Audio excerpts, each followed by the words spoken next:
கொஞ்ச நாள் முன்னாடி இன்ஸ்டா, ஃபேஸ்புக், யூடியூப்னு எதை ஓப்பன் பண்ணாலும் எங்கே பார்த்தாலும் ஒரு பென்குயின் நடந்து போகிற வீடியோ தான் ட்ரெண்டிங் ஆகிட்டு இருந்துச்சு. நீ என்ன பெரிய ரவுடியாடா? பட் சம்ஹவ் நம்ம எல்லாரும் அதை பார்த்து சிரிச்சு ரிலேட் ஆகுறோம்ல. நல்லா நோட் பண்ணிங்களா?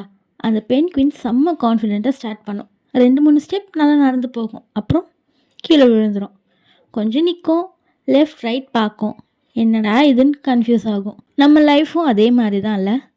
காலையில் எழுந்த உடனே இன்றைக்கி எல்லாம் சரியாகும்னு நம்பிட்டு போகிறோம். ஆனால் சில நிமிஷத்தில் பிளான் எல்லாம் மாறிடும். நினச்சதொன்று நடந்தது வேறு ஒன்றா இருக்கும்.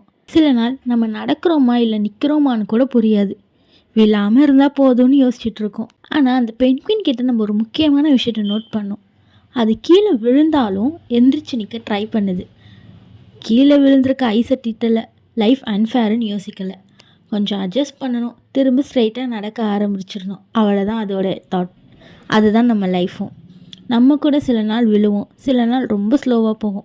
ஆனால் ஒரு விஷயம் மட்டும் மறக்காதீங்க, நம்ம எவ்வளோ அடிபட்டாலும் எவ்வளோ கஷ்டம் வந்தாலும் நம்ம நடக்கிறத ஸ்டாப் பண்ணக்கூடாது.